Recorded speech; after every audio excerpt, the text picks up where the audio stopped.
I am born and raised in Oakland, California. What brought you to LA?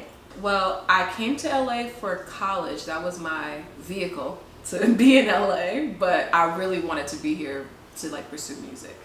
Where do you go when you need inspiration? Ooh, many places.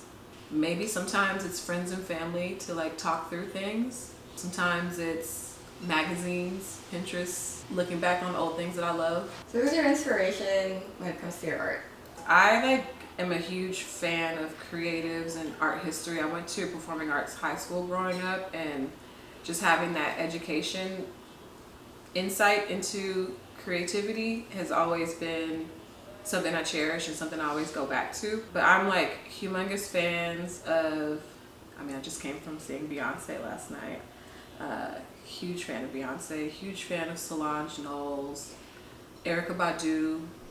Brandy was the first singer that I idolized as a kid. And then visually, I love Andy Warhol, Basquiat, Keith Haring, movies like Edward Scissorhands and stuff like that. I pull visual inspiration and just mood inspiration from. I would say those are my biggest influences.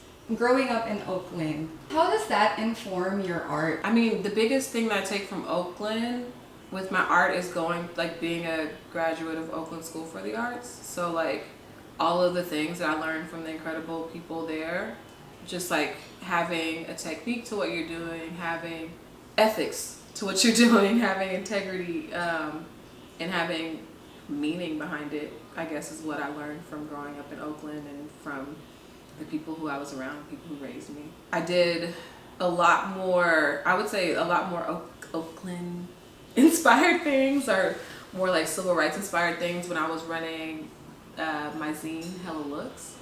And we'll see how that pans out into my music as we continue.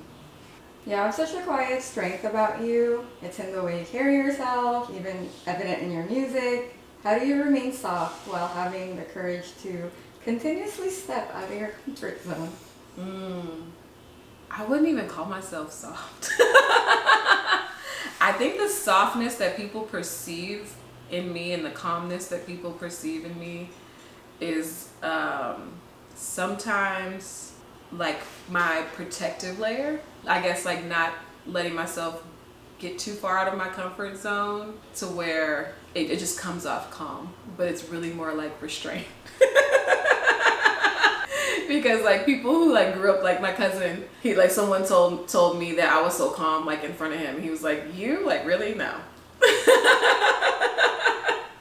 So I think sometimes it's restraint, holding back a little bit, but also I do feel really happy when people tell me I have a calm spirit. You always have amazing visuals. How do you create the themes around it? I love Pinterest. I have so many Pinterest boards. Shout out one of my old coworkers and friends, Sarah DeBrun, who showed me the way on Pinterest. But she really got me inspired to start Pinterest years ago. And I have so many different mood boards for different activities or things or feelings or vibes that I'm constantly adding to, even if I'm not working on a project. So then when I do have music that I want to put a visual to, I'll go back and look at those boards and kind of build from there. Maybe I'll start a whole new board specifically for a song based on kind of the archive of what I've already collected. And I just try to I get into these moments where it's I have to create a concept for this right now. So maybe I'll be up until 4 in the morning. I have to at least get some kind of idea down before I go to sleep or before I walk away from it. So sometimes I get really obsessive and make a million different mood boards until something feels right.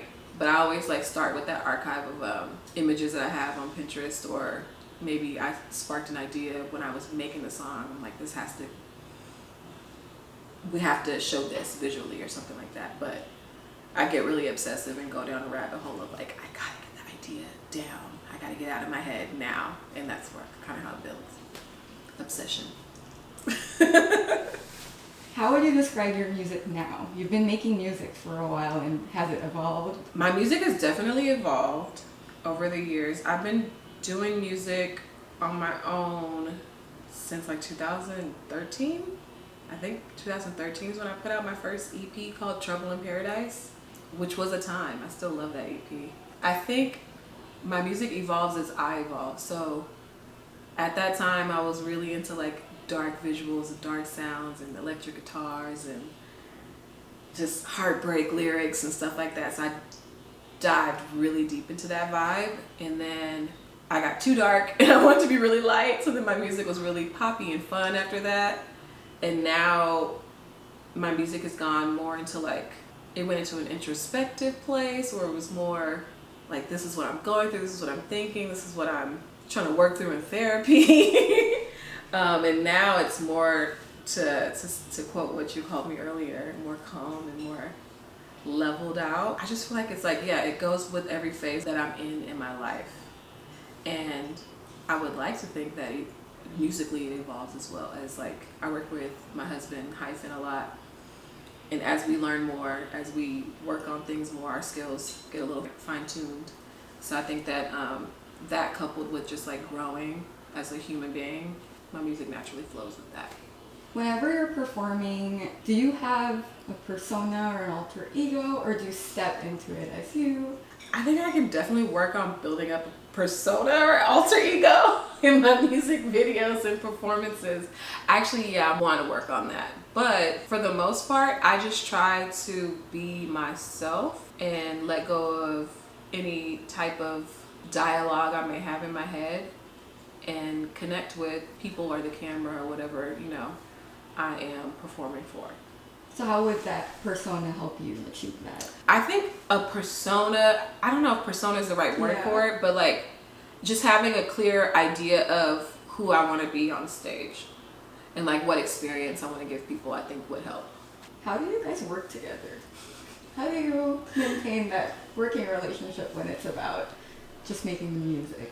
It's amazing, and it's also challenging sometimes because, you know, we live together, we're married, we've been in a relationship for many, many years. So we have like a very candid way of communicating. And sometimes it's like you're working on your art and you're like, hold on, that's too harsh. Both ways. So that's funny. But I feel like we've gotten into a really good flow with it. And sometimes he's like working on a beat, like with my song Release Me. He was working on that beat in our living room. And I was like, trying not to steal it. And I'm like, can I please, would you mind if I wrote something to this? I have an idea. So like, I'm like afraid because I'm like, I don't want to steal all your music just because I live with you and I hear all of it first. But he was cool about it. He was like, yeah, and he like really liked what I wrote, so it worked out. But it's always funny. What does songwriting do for you? Songwriting makes me feel like myself. Songwriting is fun. It's kind of therapeutic. Not kind of, it is very therapeutic. And it makes me feel like I'm using skills that I have and something that's in me in a good way, in a productive way. So it's very fulfilling. Where can we see you next? Well, I will be releasing a music video for my song called Release Me, ironically. And then I'll be going on maternity leave. But I will be back. I have many projects in the works. And you can find me at Neijahlanae on all your favorite social media platforms, Instagram, TikTok, Threads. I'm not on Twitter, don't try it. This is great.